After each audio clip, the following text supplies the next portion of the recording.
Are you seeking for past video lectures, perfect guidance, PDF notes, and motivation? You will get here everything related to education and motivation. Now, lectures of physics, English, maths, physical education are available here.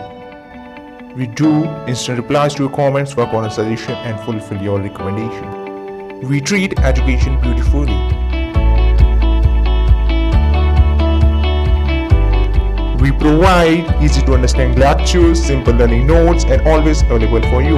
Always feel free to ask.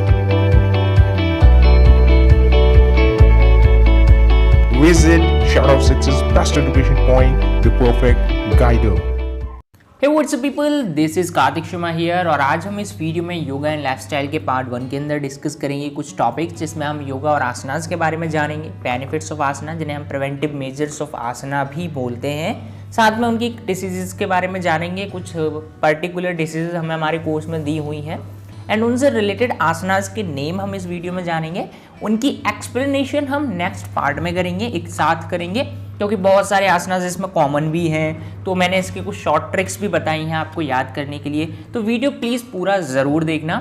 चलिए शुरू करते हैं। शुरू करने से पहले मैं आपको बता दूं, if you want to donate some money to help those students, those children which are not eligible to get their perfect sources of study, then you can donate on our given links. For further information you can contact me through the number given on the screen or in the description. चलो शुरू करते हैं, फिर आगे बढ़ते हैं और yoga and आसनास हम बात कर रहे थे और योगा हम जानेंगे। पहले योगा क्या होता है। देखो, योगा आपने 11th स्टैंडर्ड में भी पढ़ा है और योगा क्या है। Yoga refers to the union of the individual souls to the supreme soul, है ना।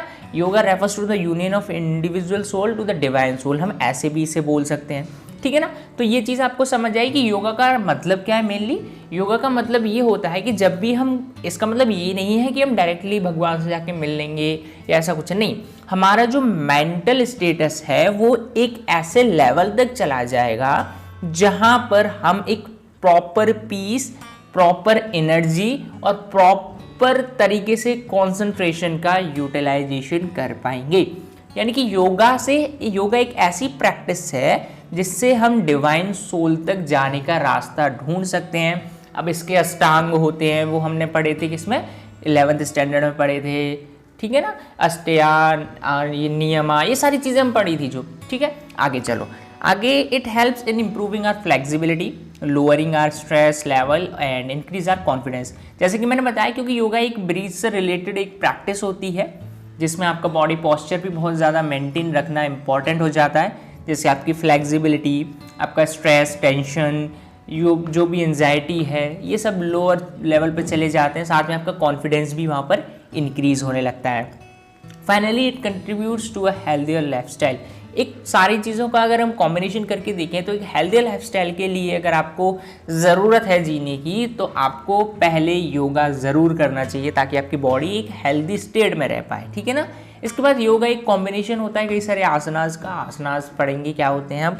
तो आसनास कुछ तरीके के पोस्चर्स होते हैं, ऐसे पोस्चर्स होते हैं, एक ऐसे पोजीशन होते हैं बॉडी के जिसमें खड़ा होना या बैठना एक लॉन्गर पीरियड ऑफ टाइम के लिए किसी भी एक इंडिविजुअल के लिए वो कंफर्टेबल स्टेट हो, यानी कि एक ऐसी पोजीशन जिसमें एक individual longer period of time के लिए कंफर्टेबल हो जाए, दैट इज कॉल्ड आसना, ठीक है ना। और भी देखते हैं, पतंजलि के अकॉर्डिंग एक जो मेन बात की जाती है वो है स्थिरम सुखम आसनम, जिसका मतलब है कि sit steady and comfortably called asana. आप बैठे हो, एक स्टेबल पोजीशन में बैठे रहो जिसमें आपको प्लेजर मिल रहा हो, जिसमें आपको कंफर्टेबल फील हो रहा हो, उसी को हम आसना कहेंगे, उसी पोजीशन को हम आसना कहेंगे, ठीक है ना। अब इसके कई सारे डिफरेंट टाइप्स होते हैं, जैसे कि आपका मेडिटेटिव आसना है, रिलैक्सेटिव आसना है, करेक्टिव आसना है और कल्चरल आसना है। तो ये 4 तरीके के मेन होते हैं। अब इनके अंदर भी कुछ आसनास आते हैं, जैसे मेडिटेटिव में जो मेडिटेशन से रिलेटेड पोजीशंस होती हैं, रिलैक्सेटिव में जिसमें आपकी बॉडी को रिलैक्स मिलता है, करेक्टिव आसना जो आपकी बॉडी के पॉस्चर्स को इम्प्रूव करता है, और कल्चरल आसना जो आपकी स्पिरिचुअल पावर को बढ़ाता है। तो ये सारी चीज़ें आती हैं, ठीक है ना, इन्हें पढ़ने की जरूरत नहीं है अभी। अच्छा, इसका बेनिफिट, पहला बेनिफिट है bones and joints becomes stronger, यानी कि बोन्स और जॉइंट आपके स्ट्रॉन्ग बन जाते हैं। कैसे? देखो, बोन जो होती हैं, कार्टिलेजेस जो होते हैं, लिगामेंट्स जो होते हैं वो स्ट्रॉन्ग होते हैं। इसके साथ साथ आपकी जो बच्चे जो इन आसनास को परफॉर्म करते हैं उनकी हाइट में एनहांसमेंट आना एक कंपलसरी सा हो जाता है, एनहांसमेंट आता ही है, ठीक है ना। साथ में जो जॉइंट्स होते हैं वो ज़्यादा प्रेशर बियर करने की कैपेबल हो जाते हैं, ठीक है ना। साथ में आपका जो फ्लेक्सिबिलिटी होती है जॉइंट्स की वो भी यहाँ पर इम्प्रूव होने लगती है। आपकी जो फ्लेक्सिबिलिटी है स्पाइन की वो भी यहाँ पे इम्प्रूव होती है, क्योंकि हम वेरियस पोजीशंस में रहने वाले हैं, कई सारे आसनास हम परफॉर्म करने वाले हैं, तो परफॉर्म करते करते हमारी ये बॉडी इन्हें अडॉप्ट कर लेगी। पोस्चरल डिफॉर्मिटीज़ भी आपकी खत्म हो जाती हैं, जैसे काइफोसिस है, लॉर्डोसिस है, राउंड शोल्डर्स हैं, नॉक नीज हैं, आसनास की मदद से ही तो हम उन्हें करते हैं, करेक्ट, ठीक है ना। इसके बाद आर्थराइटिस, जिसे हम गठिया बोलते हैं, जो गांठों में दर्द होता है ना बॉडी के, गठिया बाय का दर्द ऐसे बोलते हैं जो, तो वो प्रॉब्लम भी यहाँ पर आसना करने से दूर हो जाती है, ठीक है। Due to spinal injuries problems like back pain, sciatica, cervical pain develop, ये सारी इंजरीज भी आपकी अच्छी होती हैं, डेवलप होने लगती हैं, ठीक है। मसल्स बिकम स्ट्रॉन्ग, इसके बाद muscles of body becomes strong and the efficiency of muscles increases. Muscles जो होती हैं बॉडी के अंदर वो स्ट्रांग होने लगती हैं, क्योंकि हम उन्हें होल्ड कर रहे होते हैं एक पर्टिकुलर पोस्चर के अंदर। साथ में आपकी मसल्स जो होती है उनकी एफिशिएंसी इंक्रीज होती है, एफिशिएंसी यानी कि वर्किंग पावर इंक्रीज होती है। आपका जो फैट होता है बॉडी में ज़्यादा देर तक एक्यूमुलेट नहीं रहता है, वो आपकी बॉडी में एनर्जी के सोर्स की तरह यूज़ हो जाता है, यानी कि बॉडी फिट रहती है। आपका ब्लड सर्कुलेशन नॉर्मल रहता है, क्योंकि जैसे कि स्ट्रोक वॉल्यूम है, जैसे कि कार्डियक आउटपुट है, ये बढ़ते हैं, ठीक है ना, क्योंकि स्ट्रोक वॉल्यूम बढ़ेगा इसका मतलब है कार्डियक आउटपुट भी आपका बढ़ेगा, और कार्डियक मसल्स फिर ज़्यादा वर्क और ज़्यादा स्ट्रांगली वर्क करने लगेंगी, एफिशिएंटली वर्क करने लगेंगी, जिससे आपका ब्लड सर्कुलेशन बहुत अच्छा हो जाएगा, ठीक है ना। ब्लड प्रेशर भी यहाँ पर नॉर्मलाइज हो जाता है, आपका स्टेबलाइज हो जाता है। साथ में ब्लड का जो कोलेस्ट्रॉल लेवल होता है वो भी यहाँ पे कम हो जाता है, ठीक है ना, ये चीज समझ आई। अब by performing asana the lactic acid and acid phosphate are excreted from muscles quickly and easily which reduces fatigue. देखा होगा दौड़ते वक्त पैरों में दर्द होने लगता है तो लैक्टिक एसिड प्रोड्यूस होता है, तो ऐसे जितनी भी प्रॉब्लम्स होती हैं, जो भी एसिड्स बॉडी में केमिकल्स जो प्रोड्यूस होते हैं जिनकी वजह से आपकी बॉडी में फटीग के चांसेस आ जाते हैं, ऐसे जितनी भी एसिड्स हैं वो सारे के सारे यहाँ पर या तो बियरेबल हो जाते हैं आपकी बॉडी के लिए, या फिर जल्दी से वो एक्सक्रीट हो जाते हैं, बहुत जल्दी से, ठीक है ना। इसके बाद respiratory organs become efficient. Respiratory organs का मतलब जो भी जैसे वाइटल एयर कैपेसिटी है वो लगभग 6000 सीसी तक हो जाती है। आपके लंग्स का साइज, चेस्ट का साइज से भी इन्हांस होने लगता है, और आपकी विल पावर ज़्यादा स्ट्रांग होती है, और कई सारी डिजीज जैसे कफ, अस्थमा, कैंसर जैसी डिजीज से आपको प्रिवेंशन मिलता है। विल पावर कैसे रेस्पिरेटरी सिस्टम के अंदर आती है, क्योंकि हम जब भी आसनास करते हैं तो ब्रीदिंग से रिलेटेड आसनास भी करते हैं, जो कि हमारी बॉडी को रिलैक्स करता है, माइंड को रिलैक्स करता है, उसके अंदर सर्कुलेशन प्रॉपर करता है, जिसकी वजह से हमारा बॉडी और माइंड दोनों स्टेबल होते हैं, और हमारा विल पावर यानी काम करने की क्षमता, काम करने की इच्छा बढ़ने लगती है, ठीक है ना। इसके बाद efficiency of digestive system increases. भाई आसनास करेंगे अलग अलग तो हमारा डाइजेस्टिव सिस्टम भी अच्छा होने लगेगा, क्योंकि फूड का एब्जॉर्प्शन बहुत अच्छा हो जाएगा वहाँ पे। साथ में जैसे कि storage of bile in gall bladder in concentrated form is enhanced. Appetite यानी कि भूख लगना वो बढ़ जाएगी। स्टोमक और इंटेस्टाइन भी आपके अच्छे स्ट्रांग हो जाएंगे। कॉन्स्टिपेशन में जैसे कब्ज जो होती है उसकी प्रॉब्लम खत्म हो जाएगी। इनडाइजेशन होता है, पचाव नहीं होता, गैस ट्रबल जो होती है, ये सारी चीज़ें आपकी रिड्यूस हो जाएंगी। आगे आता है हमारा नर्वस सिस्टम भी स्ट्रेंथन हो जाता है। नर्वस सिस्टम यानी कि सिनेप्स जो होता है उसकी वर्किंग एफिशिएंसी यहाँ पर अच्छी हो जाती है, ताकि आपका नर्वस सिस्टम प्रॉपरली जितने भी आप कह सकते हो एक्सटर्नल स्टिमुलस हैं उन्हें अच्छे से आप तक पहुँचा पाए। साथ में न्यूरोमस्कुलर कोऑर्डिनेशन भी इंक्रीज होता है। आपकी बॉडी के अंदर क्या है कि जो ज़्यादा एनर्जी एक्सपेंड करते थे तब क्या होता था कि नर्वस सिस्टम थोड़ा सा थक जाता था, लेकिन जब हम एक्सरसाइज करेंगे, जब हम आसनास करेंगे तो वो सारी चीज़ें बियरेबल हो जाएंगी, आदत में आ जाएंगी, हैबिचुअल हो जाएंगी, तो हमारी जो बॉडी की एक्टिविटी है वो कम एनर्जी खर्च करके ज़्यादा काम करने लगेगी, ठीक है ना। इसके बाद जो एड्रेनालाइन हार्मोन होता है उसका सिक्रेशन यहाँ पर अच्छा रहता है, ठीक है ना, बहुत इंपॉर्टेंट चीज़ है। और secretion of adrenaline depends on sympathetic nervous system. जैसे कि सिंपैथेटिक नर्वस सिस्टम का मतलब होता है जो आपके इमोशन से रिलेटेड नर्वस सिस्टम होता है, ठीक है ना। The reaction time also reduces. Reaction time भी कम होता है, यानी कि कम टाइम में आप किसी भी चीज़ के अगेंस्ट या उसके फेवर में रिएक्ट कर सकते हो, ठीक है। आपका मेंटल पावर भी इम्प्रूव होता है, साथ में क्या होता है कि मेमोरी इम्प्रूव होती है और आपके डिसअपॉइंटमेंट की जो फीलिंग आती है ना बॉडी में, आई मीन आपके माइंड में, तो वो भी रिड्यूस होने लगती है ना, ठीक है। इसके बाद regular practice of asanas reduces anxiety and stress and it also reduces sleep disorder, यानी कि आपका स्लीपिंग डिसऑर्डर भी होता है, या तो किसी को बहुत नींद आती है या किसी को नींद नहीं आती है या किसी को बीच बीच में नींद आती है।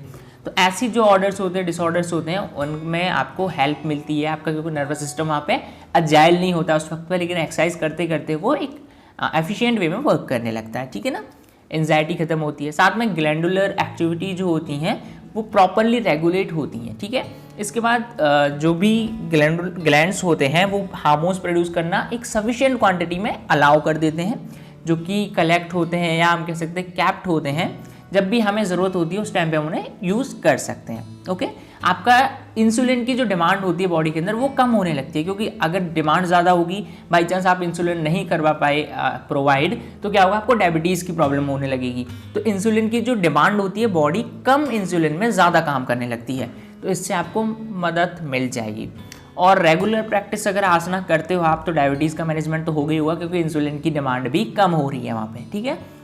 इसके बाद asanas help in maintaining a balanced development of a body, ठीक है। इसके बाद efficiency of excretory system enhance, excretory system जो वेस्टम निकालते हैं प्रोडक्ट, जैसे लैक्टिक एसिड है, एसिड फॉस्फेट है, यूरिया, यूरिक एसिड, सल्फेट्स, ऐसी जो चीज़ें हैं हमारी बॉडी से बाहर निकलती हैं, जो कि हमारे फटीग के लिए ज़्यादा इंपॉर्टेंट होती हैं, उनके अंदर क्या होता है, यहाँ पे एफिशिएंसी बढ़ने लगती है। इसके बाद इम्यून सिस्टम हमारे जैसे कम्युनिकेबल डिसीज़ होती हैं, जैसे अभी लॉकडाउन के दौरान हम इसी चीज़ पर वर्क कर रहे हैं, क्योंकि हमारी जो इम्यून सिस्टम पे कौन हार्म कर रहा है, कोरोना वायरस कर रहा है। तो यहाँ पर जो भी इम्यून सिस्टम है वो कम्युनिकेबल, जो छूने से या किसी भी तरीके के कॉन्टैक्ट में आने से फैलती हैं, उनके लिए इम्यून सिस्टम स्ट्रेंथ करना बहुत ज़रूरी होता है। तो आसनास परफॉर्म ज़रूर करें ताकि आपका इम्यून सिस्टम अच्छा रहे, ठीक है। आगे चलते हैं डिसीजेज और उनसे रिलेटेड आसनास, जैसे कि ओबेसिटी है।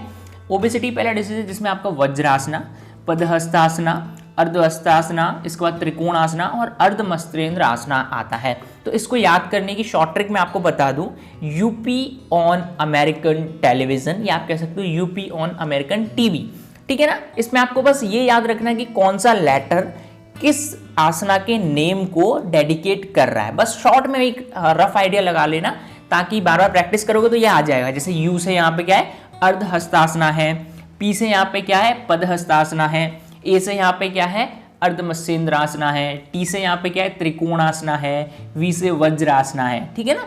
और इसके अंदर भी आप सिमिलर चीज़ें हैं, ठीक है। इसके बाद आते हैं हम डायबिटीज़ पे।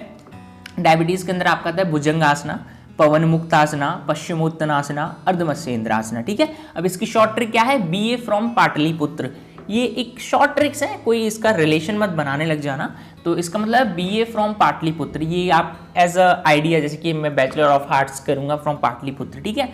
तो यहाँ पे आप इसमें क्या है कि B से आपका भुजंगासना हो गया, A से आपका अर्धमस्तेंद्रासना हो गया, P से आपका एक पवन मुक्ता हो गया, एक पश्चिमोत्तन हो गया। इसे शॉर्ट में BA फ्रॉम PP भी बोल सकते हो, ठीक है ना। इसके बाद हम बात करें अस्थमा की, तो अस्थमा में आपका सुखासना, सबसे ज़्यादा आसनास आते हैं अस्थमा, और एक और है आपका बैक पेन के अंदर। तो अस्थमा के अंदर सुखासना आ गया, चक्रासना, गोमुखासना, पर्वतासना, भुजंगासना, पश्चिमोत्तानासना, मत्स्यासना। अब ये काफ़ी सारे, यानी कि लगभग आपके 7 आसना हैं। तो इन्हें शॉर्ट ट्रिक है याद करने की, मास्टर ऑफ साइंस ऑन गोम्भू पर्वत। अब ये गोम्भू पर्वत है तो नहीं कोई, लेकिन फॉर समझिंग हम कर सकते हैं इसका यूज, ठीक है ना। तो यहाँ पे क्या है कि M से आप अपना मत्स्य आसना शो कर सकते हो, SC साइंस वाले में SC मैंने कैपिटल इसलिए लगाया कि दोनों किसी चीज़ को डिनोट कर रहे हैं। S सुखासना को कर रहा है, C चक्रासना को कर रहा है, गोमुख से कर सकते हो आप, और भू से आप भुजंगासना ले सकते हो, और पर्वत से तो सीधा सीधा पर्वतासना बता ही सकते हो। इसे शॉर्ट में आप ऐसे बोल सकते हो MSc ऑन गोम्बू पर्वत, ठीक है ना, MSc ऑन गोम्बू पर्वत, ओके। वैसे तो पूजा पाठ करना चाहिए यहाँ पे। हाइपरटेंशन आता है, हाइपरटेंशन में आपका ताड़ासन, वज्रासन, पवन मुक्तासन, अर्धचक्रासन, भुजंगासन और शवासन आता है, ठीक है। अब यहाँ पे भी 6 आसन हो गए लगभग, तो इनके लिए भी मैंने बनाया। अब यहाँ पे थोड़ा कॉमर्स वाली साइड में चले जाते हैं। तो business studies to proper vacant air condition, business studies to proper vacant air condition, BST to proper vacant air condition. अब ये कोई लॉजिक तो नहीं लग रहा है, लेकिन business studies to proper vacant air condition, ये अगर याद हो गया तो आपको ये आसनास याद हो जाएंगे।